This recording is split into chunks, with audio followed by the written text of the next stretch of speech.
Hello Titans, welcome to 10 on 10 at 10, जिसमें आज मैं आपके लिए लेके आया हूं द हिंदू की वोकैबुलरी। पहला वर्ड है हमारा ट्रम्पेटेड। ट्रम्पेटेड मींस अनाउंस्ड या प्रोक्लेम्ड। सिंपली ट्रम्पेट जो वर्ब होता है उसके आगे हमने ईडी लगा के पास्ट पार्टिसिपल बना दिया है, ट्रम्पेटेड। ठीक है, और ट्रम्पेट क्या होता है ये आपको पता है और उसी से आपको इसका मतलब याद रखना है। तो ये होता है ट्रम्पेट।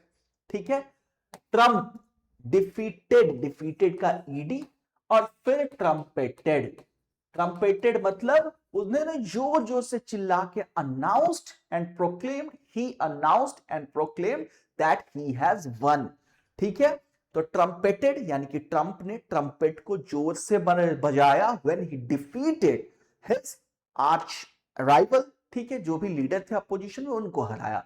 एक बच्चा है वो भी चीखे जा रहा है जोर जोर से पेट पे बैठ के, ट्रम्पेट, पेट, डिफीटेड।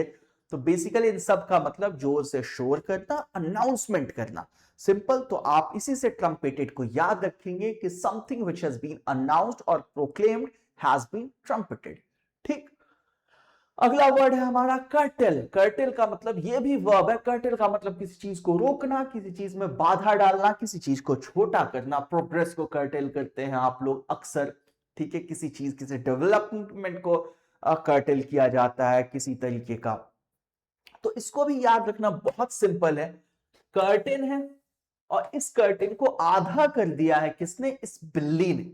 ठीक है, इस कर्टेन का कर्ट लीजिए और इस बिल्ली के टेल में लगा दीजिए। इसने अपनी पूंछ को बांध लिया, मतलब अपनी पूंछ को लंबा करने के लिए इसने कर्टेन को कर्टेल कर दिया है, यानी कि शॉर्टन कर दिया है, यानी कि छोटा कर दिया है। तो किसी चीज को छोटा करना, किसी चीज में बाधा डालना एज एन हिंडर। ठीक है, इन सब के लिए हम यूज करते हैं वर्ड कर्टेल। सिंपल। अगला वर्ड है आपका कन्फ्रंटेशन। बहुत सिंपल है, बहुत सिंपल। कन्फ्रंटेशन होता है ना जब दो लोगों के बीच किसी तरीके का मुकाबला हो, किसी तरीके का आमना सामना हो, एक फेस ऑफ, दोनों आमने सामने हो और किसी भी तरीके का मतलब वाद विवाद हो या आमना सामना हो, कोई बात नॉर्मल भी हो सकती है। सिंपल तरीका। लेकिन वैसे इसको हमेशा हम लोग नेगेटिव सेंसेस में यूज करते हैं, हीटेड आर्गुमेंट्स के सेंस में यूज करते हैं। तो सिंपल है, याद रखना। स्टेशन, स्टेशन के सामने दो लोगों में लड़ाई हो गई एक टैक्सी में बैठने के लिए कि कौन फ्रंट में बैठेगा, और इसके लिए उन्होंने एक दूसरे का कन्फ्रंटेशन किया, एक दूसरे को कन्फ्रंट किया। As simple as that. अब अगला वर्ड है हमारा ट्रैवेस्टी।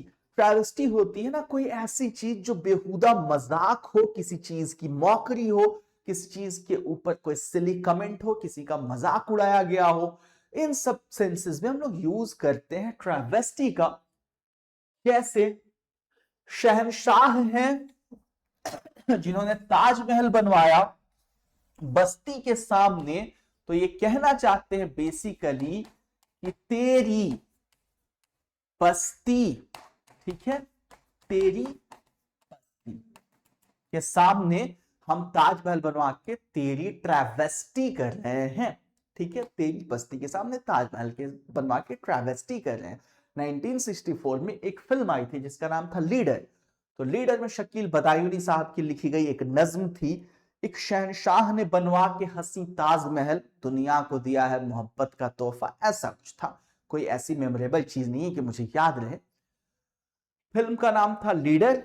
कुछ टाइम के बाद एक और फिल्म आई थी जिसका नाम था गजल। ठीक है, लीडर में थे दिलीप कुमार साहब, गजल में थे सुनील दत्त साहब।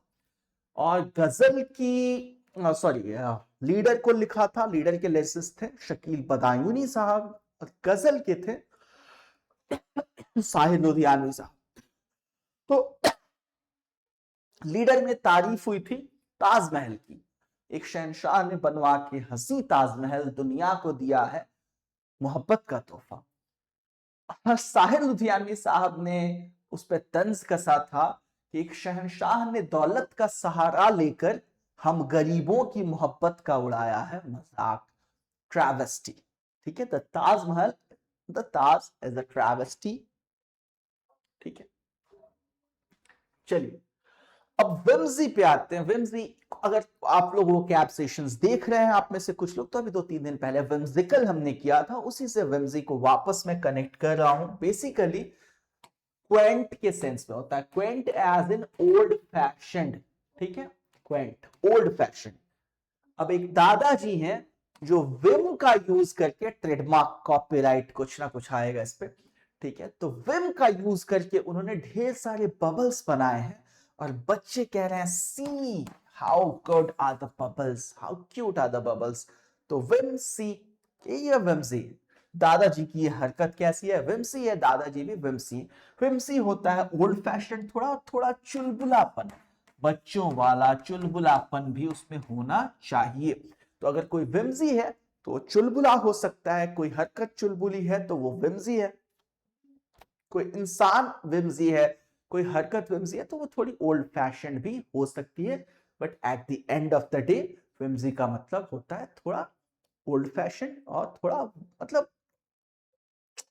लाइवली, प्लेफुल, ठीक है।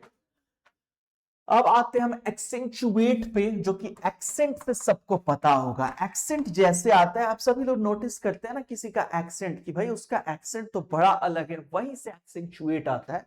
जब आप किसी चीज को एक्सेंचुएट करते हैं तो आपको उसको नोटिसेबल बनाते हैं। जैसे किसी चीज को या तो उभार के कहना या लिखना हाईलाइट करके, तो आपने उस चीज को एक्सेंचुएट किया। एक भाई साहब है, ठीक है, जो सेंट लेके आए हैं और ये लोग आटा लेके आए हैं। सेंचुएट में सेंट होता है ना, और आटा भी होता है, आटे लास्ट में, ठीक है, ये होती है स्पेलिंग।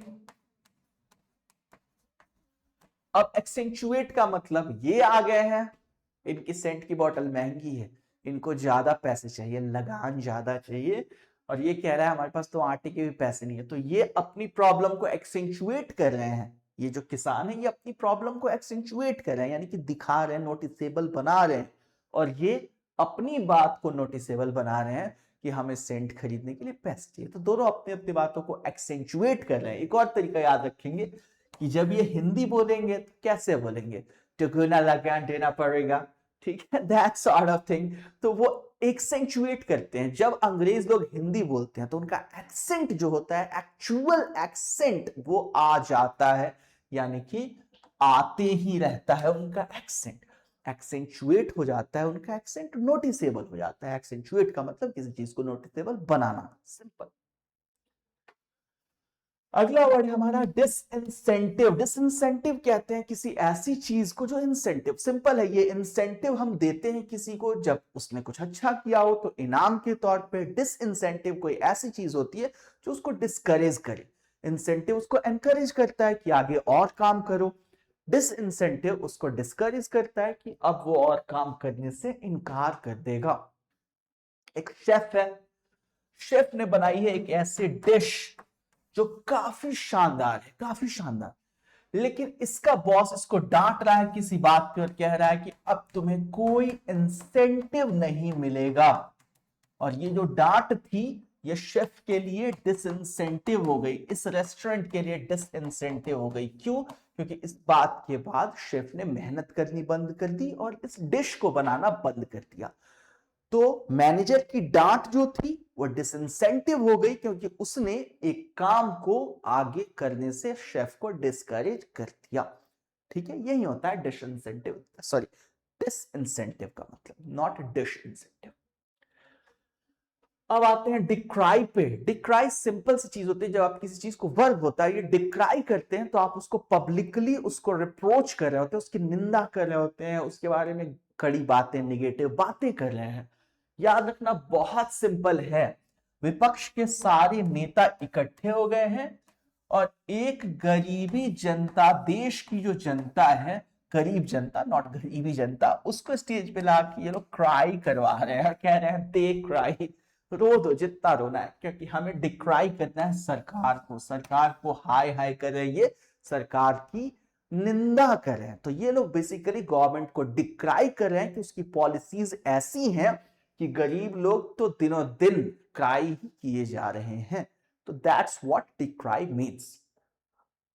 अब एक शब्द है हमारा सेलिएंट। सेलिएंट सबने देखा होगा बचपन में, स्कूल का जो वो मिलता था ना प्रोस्पेक्टस, उस पे ब्रोशर वगैरह किस चीज का, तो उस पे लिखा रहता है सेलिएंट फीचर। अक्सर लोग इसको, पहले मैंने सुना हुआ है, साइलेंट फीचर पढ़ते थे, वॉट एवर दैट मीन्स।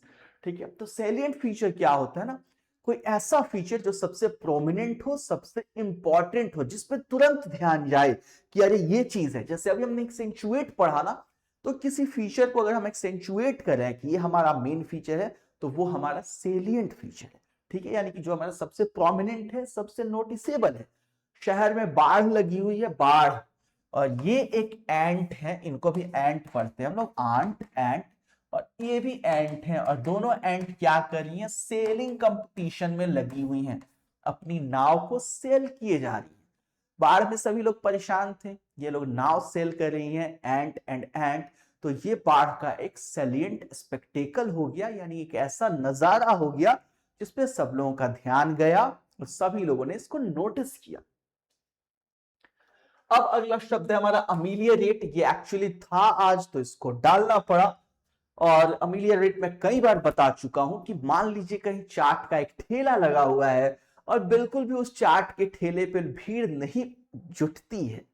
चाट का दाम इनके बहुत कम था पहले, और लोग खा के उदास हो जाते थे, लोग खा के उदास हो जाते थे। लेकिन अब इनकी चाट का दाम बढ़ चुका है, क्योंकि चाट का टेस्ट बढ़ चुका है। क्यों बढ़ चुका है? क्योंकि इन्होंने चाट में एमली की चटनी डाली, यानी कि इमली की चटनी डाली। तो इमली की चटनी डाली, चाट का टेस्ट बढ़ा, यानी कि इंप्रूव हुआ, तो चाट का रेट भी बढ़ गया, यानी चाट का टेस्ट अमीलियरेट हुआ, तो चाट का टेस्ट इंप्रूव हुआ, तो चाट का रेट भी बढ़ा। इमली से टेस्ट बढ़ा, रेट बढ़ा, क्योंकि सब कुछ अमीलियरेट हो गया। Simple, that is what ameliorate means. So this is today's, so that was actually today's 10 on 10 at 10. See you in the next 10 on 10 at 10. तब तक के लिए stay safe, take care and keep learning.